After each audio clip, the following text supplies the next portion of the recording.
दोस्तों, क्या अमेरिका 2003 की इराक वॉर के बाद एक बार फिर मिडिल ईस्ट को एक ऐसी जंग में उलझा चुका है जो उसकी मईशत और उसके असले को खत्म कर देगी? क्योंकि 28 फरवरी को शुरू होने वाला ऑपरेशन एपिक फ्यूरी महज एक फिजाई कार्रवाई नहीं है, बल्कि ये ईरान के एटमी प्रोग्राम और मिसाइल इंडस्ट्री को जड़ से उखाड़ने का एक पावरफुल अमेरिकी मिशन है, जिसका ऐलान सदर ट्रंप ने खुद किया है। This was our last best chance to strike what we're doing right now and eliminate the intolerable threats posed by this sick and sinister regime.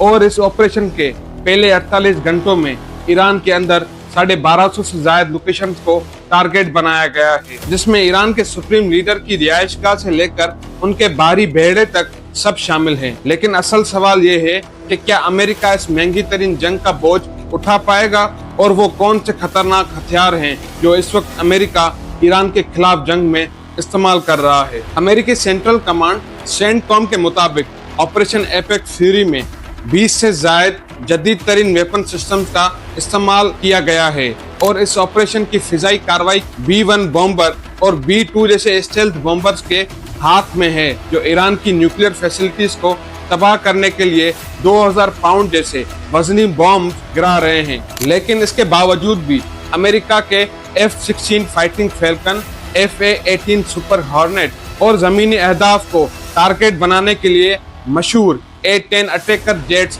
मुसलसल ईरान की लोकेशंस को निशाना बना रहे हैं। इसी तरह ईरान के रेडार्स को अंधा करने के लिए EA-18G ग्लोरर इलेक्ट्रॉनिक तैयारे इस्तेमाल किए जा रहे हैं, जो मुसलसल ईरान पर अटैक कर रहे हैं, जबकि अमेरिका के AWACS तैयारे एयर सर्वेलेंस के थ्रू ईरान और अमेरिका की पूरी जंग की सूरत हाल को कंट्रोल कर रहे हैं। इस जंग का सबसे हैरान कुन पहलू लोकास ड्रोन्स का पहला बाकायदे जंगी इस्तेमाल है।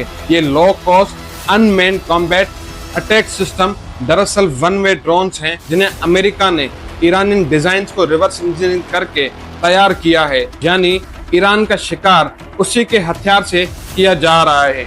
जंग में निगरानी और इंतहाई दुरुस्त निशाने के लिए अमेरिका के MQ-9 रैपर ड्रोन्स मुसलसल परवाज कर रहे हैं, और जमीन से ईरानी ठिकानों को उखाड़ने के लिए M142 हाइमार्स रॉकेट सिस्टम का इस्तेमाल हो रहा है, जबकि अमेरिकी बहरी जहाजों से कनेक्टेड टॉम हाक क्रूज मिसाइल्स ईरान की मिसाइल इंडस्ट्री को अपने अटैक से तबाह कर रहे हैं, क्योंकि समंदर में अमेरिका ने अपनी पूरी ताकत को डिप्लॉय कर रखा है। USS Jerold R. फोर्ड और USS अब्राहम लिंकन नामी दो बहरी जहाज इस वक्त समंदर से ईरान की नेवल ब्लॉकेड को मेंटेन कर रहे हैं। उसके साथ ईरान की सराउंडिंग में P-8 पोइस्टन और C-17 ग्लोबल मास्टर जैसे जहाज लॉजिस्टिक और सर्वेलेंस की जिम्मेदारी निभा रहे हैं, जबकि फजा में ही तैयारों को फ्यूल फराहम करने वाला एरियल रिफ्यूलिंग टैंकर इस वॉर की स्पीड को कम नहीं होने दे रहा। इसके अलावा दोस्तों, एस्टिमेटेड डेटा के मुताबिक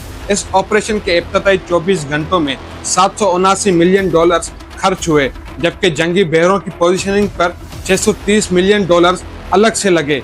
सिर्फ एक कैरियर स्ट्राइक ग्रुप को चलाने का खर्चा $6.5 मिलियन रोजाना है। वॉल स्ट्रीट जर्नल के मुताबिक पेंटागन के ऑफिशियल्स और जनरल डैन केन ने ट्रंप को पहले ही खबरदार कर दिया था कि एक कैंपेन लंबी चल सकती है। याद रहे कि अमेरिका ने पहले ही इसराइल और यूक्रेन की मदद के लिए उनको $33 बिलियन की मिलिट्री एड दी है, और ये एक नई जंग अमेरिका की इकोनॉमी पर एक भारी बोझ बनती जा रही है। लेकिन दोस्तों, अमेरिका के लिए असली मसला पैसा नहीं है, बल्कि असले की कमी है, क्योंकि अमेरिका के पास पैट्रियट, SM-6 और थार्ड जैसे powerful air defence missile system हैं, लेकिन ये मिसाइल्स रातों रात फैक्ट्रियों में नहीं बनते। इनकी प्रोडक्शन के लिए बड़ा टाइम चाहिए। मार्को रूबियो ने इंकशाफ किया है कि ईरान महीने में 100 से ज्यादा मिसाइल्स बना रहा है, जबकि अमेरिका महीने में सिर्फ 6 या 7 इंटरसेप्टर्स ही बना सकता है।